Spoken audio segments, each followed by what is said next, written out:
دیکھیں عمران خان نے تو اپنے منہ سے کہہ دیا ہے کہ میں نے یہ جو آپ میرے کالم کے ریفرنس سے کہہ رہی ہیں انہوں نے کہا جی میں نے آخری پتہ کھیلنا ہے، اور اس کے بعد انہوں نے آخری پتے کے ساتھ جو 2 چیزیں بتائی ہیں، اور ایک سول نافرمانی اور ایک انہوں نے کوئی دوسرا بتایا جی ڈیمانڈ، پھر بھی کہتے ہیں آخری پتہ میرے پاس ہے، نہیں انہوں نے 2 ڈیمانڈ ابھی نہیں کھیلا، نہیں وہ یہی پتہ ہے نا، یہ بھائی ابھی نہیں کھیلا تو یہ کیا کھیل رہے ہیں، آپ نے بات نہیں سمجھی، آخری پتہ یہی ہم سمجھتے نہیں ہیں، کوئی اس لیے بھی نہیں سمجھتے عمران خان صاحب کی ماشاءاللہ جو سمجھنے کی کیفیت تو نہیں ہے، لیکن سمجھانے کی کیفیت اس سے برابر ہے، کیونکہ وہ ریئیکٹ کر کے کھیل رہے ہیں، وہ فرسٹریٹ ہو کے کھیل رہے ہیں، وہ اس وقت عمران خان صاحب کی جو ڈیسیژن میکنگ ہے جو کبھی بھی آئیڈیل نہیں تھی، اچھی نہیں تھی، ٹھیک سر، وہ ڈیسیژن میکنگ جو ہے ان حالات میں فرسٹریشن میں اور ان کا اپنی پارٹی کی لیڈرشپ کے اوپر جو مسٹرسٹ ہے، جو ان کا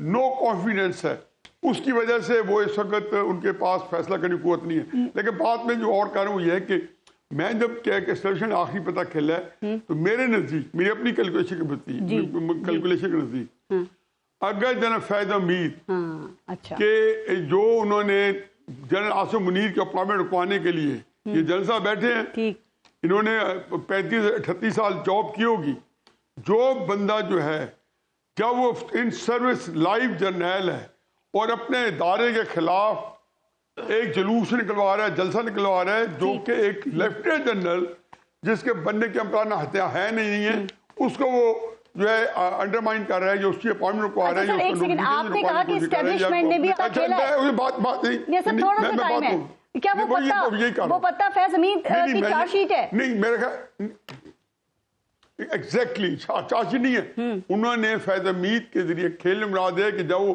آئی ایس پی آر کا اسٹیٹمنٹ آیا ہے اس کے اندر بٹوین دا لائنز ملفوف الفاظ میں اتنا کچھ ہے، اگر اس کو ڈیسائفر کریں تو آپ کو سارا پتہ چل جائے گا کہ عمران خان صاحب جو ہے، اور یہ میں اپنے کالم میں لکھا ہے، کئی دفعہ لکھ چکا ہوں، میرے جب بھی انٹریکشن ہوا ہے جو اس طرح کے لوگوں کے سے، تو انہوں نے بتایا، میں نے کہا کہ فیض حمید کے جو ہے کے باوجود اگر عمران خان صاحب کی جو آپ انڈائٹمنٹ ہے یا ان کے اوپر کوئی ایسا جرم نہیں عائد کروا سکتے جو کہ ان کے لیے جو ہے جو نرمی جو ان کو پھنسا نہ سکے، تو پھر آپ یہ گیم آگے نہ بڑھائیں، پھر اور کسی چیز سے آپ کچھ حاصل نہیں کر سکتے۔ چنانچہ آخری پتہ فیض حمید ہے اور آخری پتہ یہ اپنا یہ عامر ضیاء صاحب، آپ نے سنا کہ اسٹیبلشمنٹ کا آخری پتہ فیض حمید ہیں، مطلب فیض حمید صاحب کی جو چارج شیٹ ہے اس کے بعد، کیونکہ یہ ایک انتہائی سنجیدہ اور انپریسیڈنٹڈ ہے یہ چارج شیٹ، تو کیا خیال ہے کہ اس کے بعد پاکستان تحریک انصاف کو کس حد تک گھبرانے کی ضرورت ہے، اور کیا آپ کو اس بات کا بھی کوئی امکان لگتا ہے کہ فیض حمید صاحب خود کو بچانے کے لیے خان صاحب کے خلاف وعدہ معاف گواہ بن سکتے ہیں؟ میں ایک کیونکہ سیاست کو اور تاریخ کا چھوٹا سا طالب علم ہوں، میں سمجھتا ہوں کہ سیاست میں اور تاریخ میں کبھی کوئی آخری پتہ نہیں ہوتا۔ وہ مجھے غالباً چرچل نے کہا تھا کہ دیر از نو پرماننٹ وکٹری اور پرماننٹ، وہ کہتے ہیں نا پرماننٹ ڈیفیٹ نہیں ہوتی پولیٹکس کے اندر، ٹھیک ہے نا، تو ہمیں سمجھنا ہی چاہیے کہ جو سائیکل ہے اس کا کہ بھائی آپ ایک تو عمران خان جس طرح سے چیزوں کی تشریح کرتے ہیں، میں متفق ہوں نیازی صاحب سے کہ وہ سمجھتے ہیں کوئی بہت ہی ڈرامیٹک وہ کوئی ایکٹ کریں گے، کوئی بہت بڑا دھرنا دیں گے تو چیزیں تہو بالا ہو جائیں گی، one act of bravery is going to change everything. ایسا نہیں ہوتا سیاسی عمل میں۔ آپ دیکھیں نا، ان کی ہمیشہ خواہش ہوتی ہے کہ میں دھرنا دے دوں، ورنہ سیاسی تحریکیں چلتی ہیں، آپ کراچی میں جلوس نکالتے ہیں، اگلے دن آپ لاہور میں نکالتے ہیں، ایک تسلسل مومنٹم برقرار رکھتے ہیں، اور آپ کوئی یہ نہیں کہتے کہ میرا آخری دن ہے، یہ میرا آخری پتہ ہے، یہ میری آخری کال ہے، کہ کوئی چیز حتمی نہیں ہوتی ہے، کیونکہ کوئی 2020 میچ ہم نہیں کھیل رہے ہیں سیاست میں نا، کہ آپ گئے 1 گھنٹے کے لیے کیا فٹ بال میچ کہ ہم گئے اور اس کے بعد ہمیں میچ کا فیصلہ چاہیے۔ سیاسی عمل بہت پیچیدہ ہوتا ہے اور بہت ہی سلو موونگ ہوتا ہے عموماً، اور ڈرامیٹک چیزیں اس وقت ہوتی ہیں کہ جب بہت کچھ نیچے ہو چکا ہوتا ہے۔ تو یہاں پر میں سمجھتا ہوں کہ بے صبراپن ادھر سے بھی ہے، پھر اسی طرح اگر ہماری اسٹیبلشمنٹ بھی ایک سمجھتی کہ ہمارا آخری پتہ ہے، پہلا پتہ، تو یہ میرے خیال میں ایک صحیح بات نہیں ہوتی۔ بات یہ ہوتی کہ آپ کو نظر ہی آ رہا ہے کہ ہماری ریاست میں تضادات ہیں، ان تضادات کا حل ہونا ضروری ہے، اس کے لیے کہیں پہ فہم و تفہیم ہوگی، کہیں پہ بھلایا جائے گا، کہیں پہ معاف کا، اور کہیں پہ سزا دی جائے گی، لیکن اس لیے کیا جائے گا کہ آپ کی ریاست میں جو عدم توازن آ گیا ہے اس کو دور کر کے دوبارہ پاکستان کو توازن اور اعتدال کی راہ پہ لایا جائے۔ ٹھیک ہے، اب یہ ذمہ داری، جیسے مجھے ایسے لوگ جو نادان ہیں وہ سمجھتے ہیں کہ ہماری